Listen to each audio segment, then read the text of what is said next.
हमारे प्रदेश के जो किसान भाई बैंगन की खेती कर रहे हैं, लेकिन इस फसल से अधिक पैदावार लेने के लिए कुछ कार्यों को करना जरूरी है, जैसे कि खरपतवारों का नियंत्रण, सिंचाई और उर्वरक प्रबंधन और पौध संरक्षण उपाय आदि। तो किसान भाई इन्हीं सब कार्यों को कब और किस तरह से करें, इस बारे में जानकारी दे रहे हैं जवाहरलाल नेहरू कृषि विश्वविद्यालय जबलपुर के कृषि वैज्ञानिक डॉक्टर भूपेश कुमार वर्मा।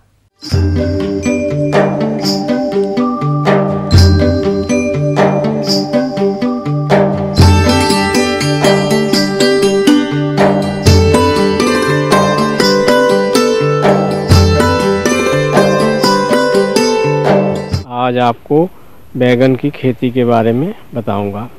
ये बैगन की फसल लगी है। इसकी डिमांड जो है वो वर्ष भर बनी रहती है और इसको वर्ष भर समय समय पर लगाते रहते हैं। बैगन की फसल को लगाने के 1 महीने बाद उसमें जो खरपतवार आ जाते हैं तो उसको सफाई करना चाहिए। कुशल मजदूरों के द्वारा उसकी निदाई और गुड़ाई कराना चाहिए। और फिर उसके बाद जब भी आपको कचरा दिखे तो उसकी निदाई गुड़ाई करते रहें। सिंचाई जो है वो मौसम के आधार पे, जैसे वर्षा ऋतु है तो उसमें सिंचाई की आवश्यकता नहीं पड़ती है, मगर जब लंबे समय तक पानी ना गिरे तो फिर सिंचाई करना चाहिए। और फिर जैसे गर्मी है तो उसमें हर हफ्ते सिंचाई करने की आवश्यकता पड़ती है। किसान भाइयों, बात करते हैं उर्वरक प्रबंधन की, तो आपने नत्रजन की आधी मात्रा और फास्फोरस पोटाश की पूरी मात्रा को खेत तैयारी के समय दे दी होगी। अब शेष बची नत्रजन की मात्रा को 2 बराबर भागों में बांटकर पौध रोपाई के बाद 30 से 35 दिन और 50 से 60 दिन पर पौधों की जड़ों के पास डालकर मिट्टी में मिला देना चाहिए। किसान भाइयों, बैंगन की फसल में कीट और रोग बहुत अधिक नुकसान पहुंचाते हैं, तो आप कैसे करें इनका नियंत्रण, आइए जानते हैं। अगर उसमें फलन की अवस्था में अगर फ्रूट में बोरर लग जाता है, फ्रूट बोरर कहलाता है फल छेदक कीड़ा।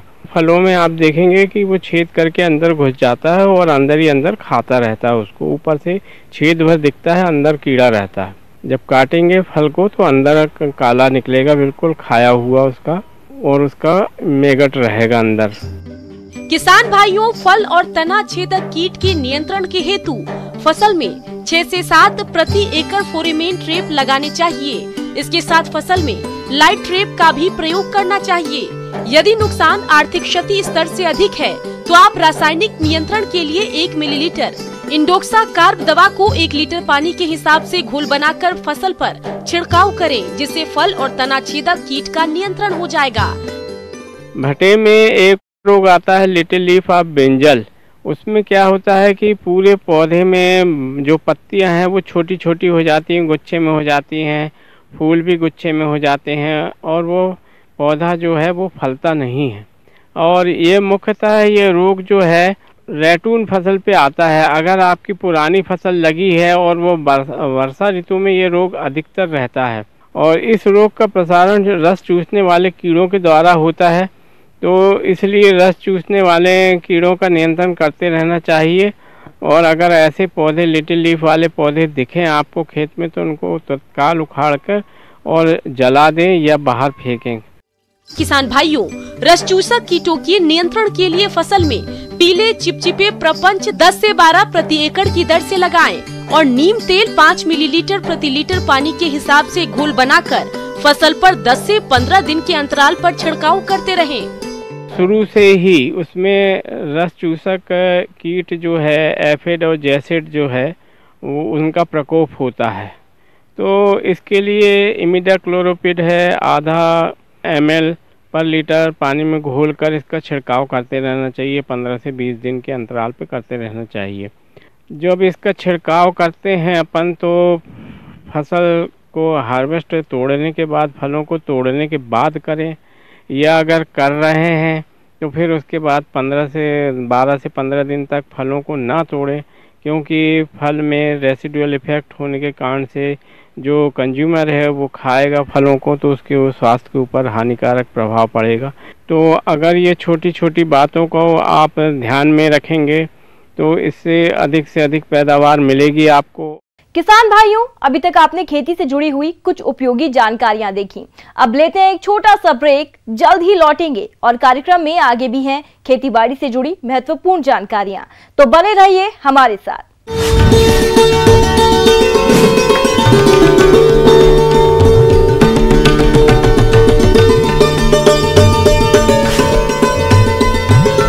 किसान भाई बकरियों के मेमनों के प्रबंधनों पर कोई विशेष ध्यान नहीं देते, जिसकी वजह से उनकी शारीरिक वृद्धि तो प्रभावित होती है और कुछ मेमनों की मृत्यु भी हो जाती है। तो इसके लिए मेमनों की देखरेख कैसे करें, बता रहे हैं नानाजी देशमुख पशु विज्ञान विश्वविद्यालय जबलपुर के वैज्ञानिक डॉक्टर अनिल कुमार गौर।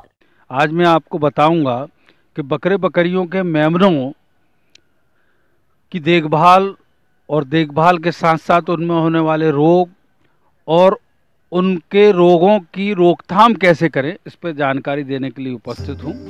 अक्सर यह देखने में आता है कि हमारे कुछ बकरी पालक भाई बकरियों के नवजात मेमनों की देखरेख पर कोई विशेष ध्यान नहीं देते हैं, जिसके कारण जन्म के कुछ दिन बाद ही बकरी के बच्चों की मृत्यु हो जाती है।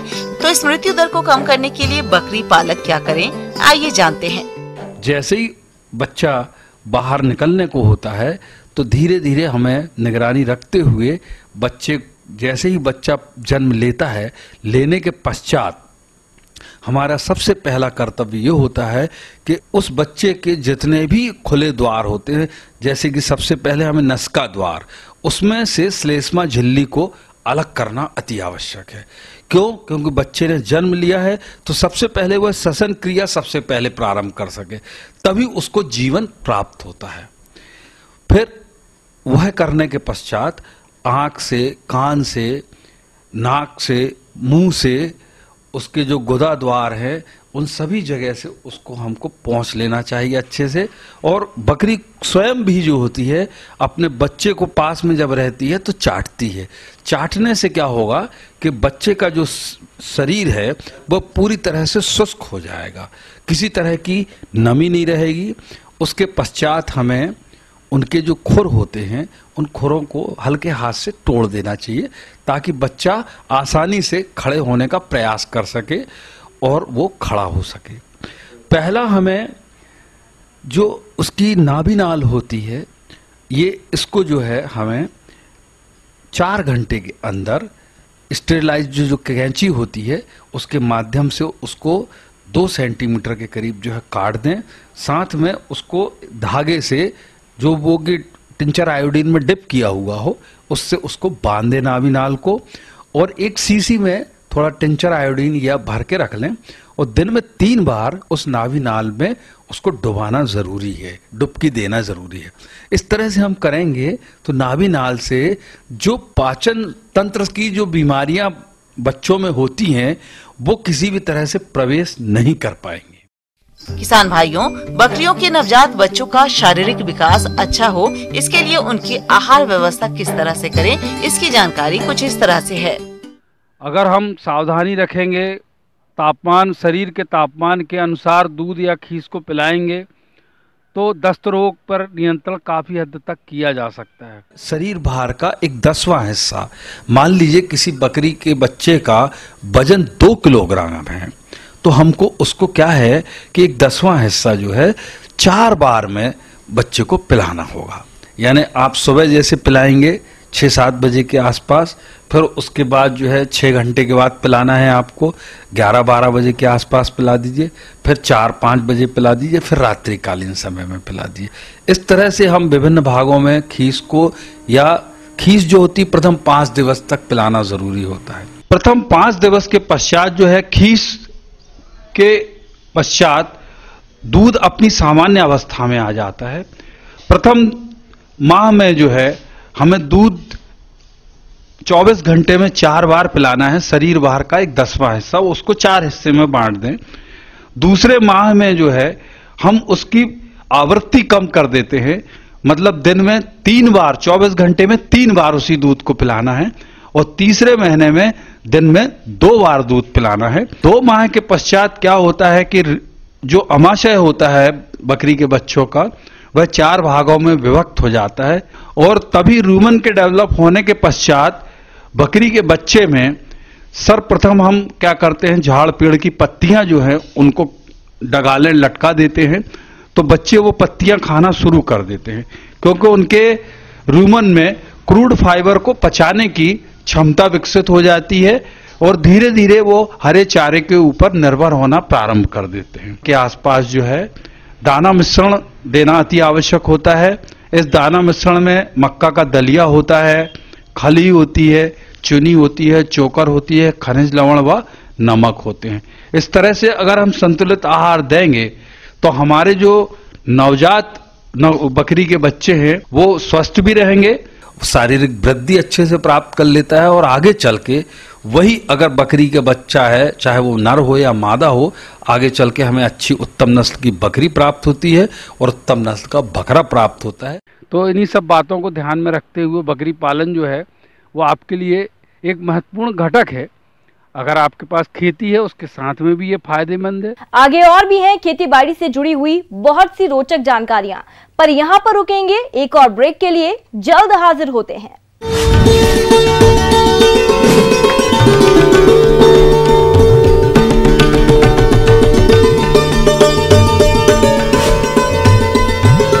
ब्रेक के बाद एक बार फिर से आप सभी दर्शकों का अन्नदाता कार्यक्रम में स्वागत है। बढ़ते हैं अगली प्रस्तुति की ओर।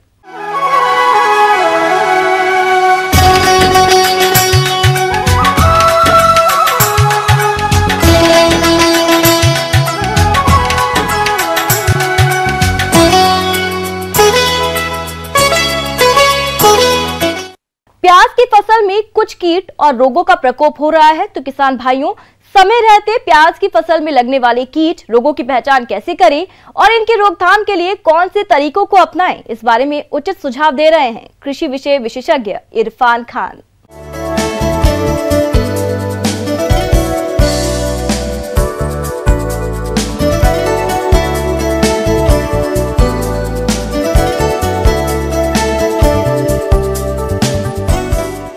सब्जी वाली फसलों में जो प्याज का है वो एक विशेष महत्व है। प्याज का विशेष महत्व इस वजह से है क्योंकि प्याज की जो कीमतें हैं वो मांग के हिसाब से बढ़ती और घटती रहती है। तो जिस समय मांग ज़्यादा होती है तो किसानों को अच्छे भाव मिलते हैं, इसलिए किसान प्याज की खेती की तरफ काफ़ी आकर्षित हुए हैं। अपने राज्य में प्याज की खेती बड़े पैमाने पर की जाती है और जिन किसानों ने प्याज की फसल लगा रखी है उनकी फसल में मौसम परिवर्तन के चलते इस समय कई तरह के रोग और कीटों का प्रकोप हो सकता है और समय पर पहचान कर नियंत्रण करना जरूरी है। जो प्याज की खेती किसान करते हैं तो उसमें जो मुख्य समस्या आती है, मुख्य समस्याओं में अगर रोग और बीमारियों की बात करें तो प्याज का जो मुख्य रोग है वो पर्पल ब्लोच कॉम्प्लेक्स है। पर्पल ब्लोच कॉम्प्लेक्स में स्टेमफिलियम ब्लाइट और पर्पल ब्लोच दोनों बीमारियां आती हैं। जो स्टेमफिलियम ब्लाइट है उसके जो लक्षण होते हैं पत्तियों पे सबसे पहले दिखाई देते हैं। पत्तियां शीर्ष से पीली पड़ के बाद में धीरे धीरे काली होना शुरू हो जाती है। काली जो कवक है उसकी जो वर्दी है उसकी वजह से होती है। इस वजह से पौधे की ऊंचाई कम रह जाती है तथा पत्तियां धीरे धीरे खराब हो जाती हैं। उसके बाद अगर पर्पल ब्लोच की बात करें तो पर्पल ब्लोच है उसके जो मुख्य लक्षण होते हैं वो पत्तियों पे आते हैं और जो पत्तियों पे पहले भूरे बाद में बैंगनी रंग के धब्बे बन जाते हैं। ये बैंगनी रंग के धब्बे बीज वाली फसलों में जो जहाँ से डंठल निकलता है, जहाँ पुष्प आते हैं, उन डंठलों पे बैंगनी रंग के धब्बे वो बन जाते हैं और इस बीमारी की गंभीर अवस्थाओं में डंठल टूटने से जो बीज है उसका उत्पादन बहुत कम हो जाता है। इसी तरह अगर बात करें इन दोनों जो बीमारियां हैं, बल्ब के अगर भार की बात करें उसमें भी काफ़ी गिरावट करती है। प्याज की फसल में इन रोगों द्वारा भारी नुकसान होता है, तो इस नुकसान को देखते हुए जरूरी हो जाता है कि आप समय रहते इनके नियंत्रण के लिए उचित कदम उठाएं। अब इन बीमारियों का किसान है वो नियंत्रण कैसे करे? जब किसान अपने खेत में जो सीडलिंग है उनको ट्रांसप्लांट करता है तो मैनकोजेब और कार्बेंडाजिम नामक का जो मिश्रण आता है उसका घोल बना के जो सीडलिंग है उनकी जो जड़ें हैं उनको 1 मिनट के लिए उससे उपचारित करना चाहिए। जो कार्बेंडाजिम और मैनकोजेब है उससे उपचारित करना चाहिए। उसके बाद खड़ी फसल में अगर ये रोग की समस्या है, खड़ी फसल में किसान इस रोग को कैसे नियंत्रित कर सकते हैं? जो कार्बेंडाजिब और मैनकोजेब है उस मिश्रण का 1 ग्राम प्रति लीटर के हिसाब से स्प्रे करें और उसकी 15 दिन बाद में पुनरावृत्ति करें। बीमारी बहुत ज़्यादा गंभीर अवस्था होने पे डाइफेनकोनाजोल नामक की जो दवाइयाँ आती है उसका 1 ml प्रति लीटर के हिसाब से 15 दिन की पुनरावृत्ति करने से इस जो बीमारी है पर्पल ब्लोज कॉम्प्लेक्स उसका काफ़ी नियंत्रण हो सकता है। इन रोगों के अलावा प्याज की फसल में थ्रिप्स कीट का प्रकोप भी होता है। ये बहुत छोटे छोटे कीट होते हैं जो पत्तियों का रस चूसते रहते हैं, जिनका समय पर नियंत्रण करना जरूरी है, वरना प्याज की फसल से अधिक उत्पादन नहीं मिल पाएगा। कीटों की बात करें तो जो प्याज में प्रमुख कीट है वो थ्रिप्स है। थ्रिप्स के जो मुख्य लक्षण होते हैं वो पत्तियों पे दिखाई देते हैं। थ्रिप्स के खाने की वजह से या रस चूसने की वजह से जहाँ जहाँ से थ्रिप्स ने रस चूसा है तो उन पत्तियों पे सफ़ेद सफ़ेद स्पॉट्स या धब्बे से बन जाते हैं और बहुत ज़्यादा इन्फेस्टेशन या बहुत ज़्यादा थ्रिप्स का आक्रमण होने की वजह से रस चूसने की वजह से पत्तियाँ वो मुड़ जाती है, पौधा छोटा रह जाता है तथा पौधा छोटा रहने की वजह से उसकी प्रकाश संश्लेषण की जो क्षमता है वो भी कम हो जाती है। उससे जो बल्ब है उसकी साइज़ नहीं बन पाती है। अगर सीड वाली क्रॉप है तो उससे बहुत सारे फूल नहीं आते, फूल छोटे आते हैं, उनमें बीज हैं वो कम होते हैं, तो इस तरह किसानों को नुकसान होता है। अब ये जो थ्रिप्स है उसका किसान कैसे नियंत्रण कर सकते हैं? थ्रिप्स के लक्षण जैसे ही दिखाई दे और मौसम चेंज होता है तो इमिडाक्लोप्रिड 17.8 SL उसका 0.5 ml प्रति लीटर के हिसाब से छिड़काव करें और उसकी पुनरावृत्ति करें। थ्रिप्स का आक्रमण बहुत ज़्यादा होने की वजह से टोलफेनपायर नामक की जो दवाई आती है उसका 1 ml प्रति लीटर के हिसाब से जो स्प्रे करने से भी थ्रिप्स का नियंत्रण काफ़ी हो सकता है। जब भी किसान भाई चाहे कीटनाशक हो या फफूंदीनाशक हो उनका स्प्रे करे तो जो प्याज की फसल है उस पर स्प्रे करने के लिए साथ में स्टिकर जरूर मिलाएं, क्योंकि इनकी पत्तियां हैं वो सीधी होने की वजह से जो इंसेक्टिसाइड या फंजीसाइड है वो कम चिपकता है। तो स्टिकर मिलाने से जो दवाई है उसकी क्षमता बहुत अच्छी बढ़ जाती है और किसान भाई ये जो 2 बीमारी और जो कीट है प्रमुख उसका नियंत्रण पाके अच्छा उत्पादन ले सकते हैं।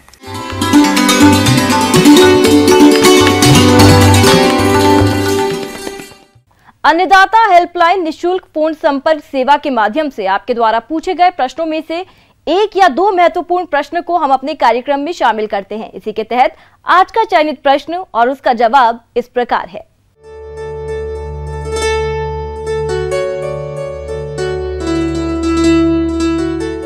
अन्नदाता कार्यक्रम में आज जो प्रश्न हमने शामिल किया है उसे पूछा है जिला नरसिंहपुर से महेंद्र नाथ सिंह ने।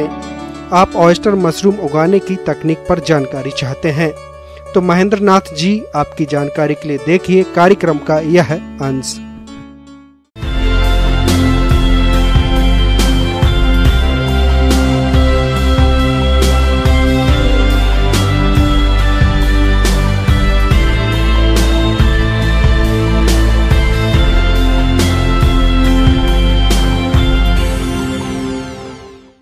मैं आज आपको मशरूम की खेती के बारे में थोड़ा सा बताएंगे आपको कि ये जो मशरूम की खेती होती है एक व्यवसायिक के तौर पे कर सकते हैं। जो कोई भी बेरोजगार पढ़े लिखे इंसान या भूमिहीन किसान जिसके पास खेती नहीं है, बिना इसको मशरूम की खेती बिना खेत की खेती कर सकते हैं। तो उसके लिए होता है कि मशरूम 2-3 तरह के होते हैं, जिसमें एक ढिंगरी मशरूम होता है, बटन मशरूम होता है, सिकाटे मशरूम होता है जो कि एक मेडिसिनल औषधि मशरूम है। तो आज हम आपको ढिंगरी मशरूम के बारे में बताते हैं कि ये ढिंगरी मशरूम जो है ये सभी मशरूमों में आसान मशरूम है जो कि हम आसानी से इसकी खेती कर सकते हैं। तापमान इसके लिए जो होता है कम से कम आपको 30-35 तक तापमान में इसका ढिंगरी मशरूम की खेती हो जाती है। उससे ज़्यादा तापमान में थोड़ा सा दिक्कत होती है, लेकिन आप इसको 35-40 तक टेम्परेचर में हम ढिंगरी मशरूम की खेती कर सकते हैं। और इसका सिंपल विधि है कि आपको एक गेहूं का तूरा लाना है जिसको हम स्ट्रॉ भूसा भी कहते हैं। उस भूसे को हम क्या करते हैं 12 घंटे। किसान भाइयों, ऑयस्टर मशरूम को उगाने के लिए एक खास वातावरण की आवश्यकता होती है, जिसके लिए हम कच्ची झोपड़ी, घास फूस का घर अथवा पक्के कमरों का भी इस्तेमाल कर सकते हैं। मशरूम को उगाने के लिए कुछ माध्यम और बीज की जरूरत होती है। इसके अलावा किसान भाइयों 100 किलोग्राम भूसे को एक टंकी पानी भरकर उसमें डाल दें और उसमें 750 मिलीलीटर फॉर्मेल्डिहाइड और कार्बेंडाजिम दवा को डालकर टंकी को अच्छी तरह से पॉलीथीन अथवा ढक्कन से बंद कर दें और लगभग 12 से 14 घंटों के बाद इस भूसे को निकालकर साफ फर्श या पॉलिथीन पर फैला दें। ड्रेन इस तरह से करते हैं कि ताकि उसमें नमी कम से कम 60% तक 60-62% तक नमी रहे होता है, तब हम उसमें स्पॉनिंग करते हैं, यानी उसमें बीज मिलाते हैं। बीज मिलाने की विधि होती है, एक तो होता है जितने तूड़ा आपने भिंगोया है 100 किलो या 50 किलो जितना भिंगोया है वो लगभग दुगुनी हो जाती है, यानी आप 20 किलो अगर आपने तूड़े को भिंगोया है तो वो करीब 40-50 किलो हो जाएंगे।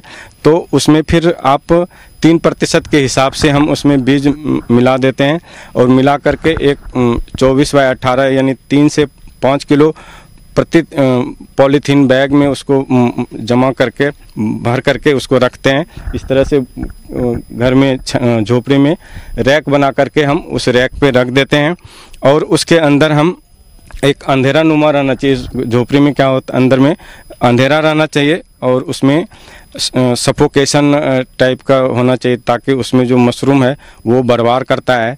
फिर बरबार करने के बाद उसमें 15 से 20 दिन में क्या होता है, वो मशरूम पूरे जो आपने तूड़े में लगाया है वो फैल जाता है। जब सफेद कवक जाल भूसे के चारों ओर फैलने लगता है तब पॉलिथीन को निकाल दें और इसके बाद मशरूम कक्ष में 22 से 30 डिग्री सेल्सियस तापक्रम को बनाए रखें। इसके लिए हल्की मात्रा में पानी का छिड़काव करें तथा नमी और आर्द्रता की कमी होने पर इस छिड़काव को दोहराते रहें। 35 दिन तक 30 से 35 दिन के बाद उससे मशरूम निकलता है तो फिर हम उसको तोड़ लेते हैं, मचोर करके उसको या मरोड़ करके हम उसको तोड़ लेते हैं। तो इस तरह से आपको करीब 5 किलो थैली में आपको लगभग पहली बार कम से कम 1 किलो 1.5 किलो तक मशरूम निकलता है। तो इस तरह से हम एक थैली में से हम 3 बार मशरूम का करते हैं। तो व्यावसायिक रूप से जो फ़ायदेमंद है वो 3 तोड़ाई के लिए फ़ायदेमंद होता है। उसके बाद हम उसको निकाल करके बाहर फेंक देते हैं। तो इस तरह से हम ढिंगरी मशरूम को ज़्यादा से ज़्यादा कर सकते हैं, व्यवसाय के रूप में कर सकते हैं और अपना जो आमदनी है वो उसमें हम बरबार करके जो भारत सरकार का इच्छा है कि किसानों की आय दोगुनी 2022 तक करने का है, उसमें ये मशरूम उत्पादन आपको बहुत सहायता करेगा। धन्यवाद। किसान भाइयों, अन्नदाता आपकी सेवा के लिए संकल्परत है। कृषि संबंधित समस्या और सुझावों के लिए आप हमें इस पते पर संपर्क कर सकते हैं।